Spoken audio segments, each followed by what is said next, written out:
피해자에 대한 관계 및 범행 후 정황에 대하여 말씀드리겠습니다. 이 사건 내란 범행으로 인한 궁극적인 피해는 결국 피고인이 대통령으로서 헌법 질서를 수호하고 국민의 기본권을 보호하는 데 최선을 다할 것이라고 기대하고 신뢰했던 국민이라고 할 것입니다.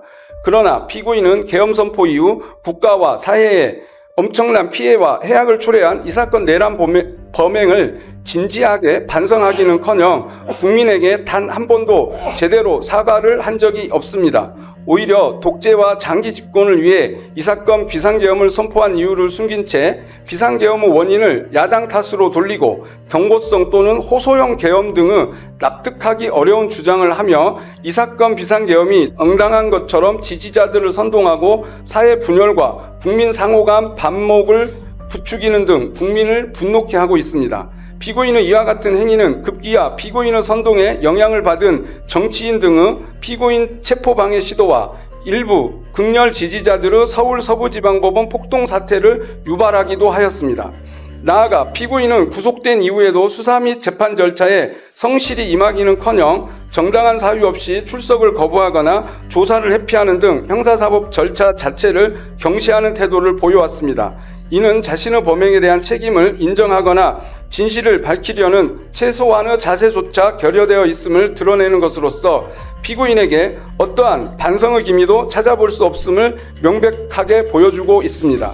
또한 피고인은 탄핵 심판과 이 사건 재판 과정에서 피고인의 지시로 범행에 가담한 하급자들에게 용서를 구하고 그들의 가담 행위에 책임지려는 자세를 보이기는커녕 용기를 내어 사실대로 진술하는 사람들을 거짓말쟁이로 몰아세우는 등으로 그 책임을 전가하는 무책임한 모습을 보이고 있습니다. 재발 가능성에 대하여 살펴보겠습니다. 1980년 5.17 비상계엄 전국 확대 조치 이후 민주화를 거치고 재판을 통해 1997년 5.17 군사 반란 등을 주도한 전두환, 노태우 두 전직 대통령을 무기징역 등으로 단죄하면서 우리 국민은 다시는 비상계엄을 수단으로 한 친위 쿠데타가 일어나지 않을 것으로 생각했고 이 사건 비상계엄 선포 당시에 많은 국민이 비상계엄 선포 소식을 듣고 가짜 뉴스로 취급하였습니다.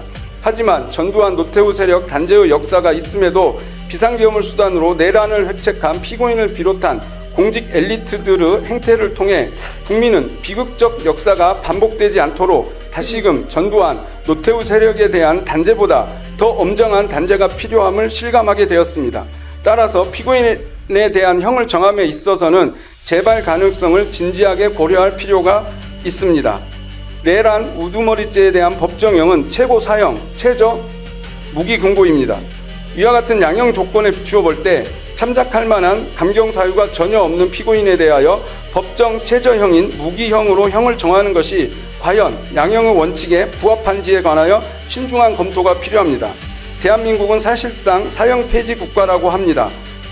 사형을 집행하지 않기 때문입니다. 그러나 사형은 구형되고 있고 선고되고 있습니다.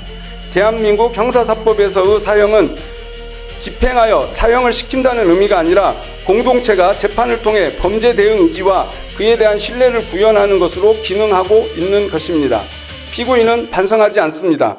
양형에 참작할 사유가 없고 오히려 중한형을 정해야 합니다. 따라서 법정형 중 최저형으로 형을 정함은 마땅하지 않습니다. 법정형 중 최저형이 아닌 형은 사형밖에 없습니다.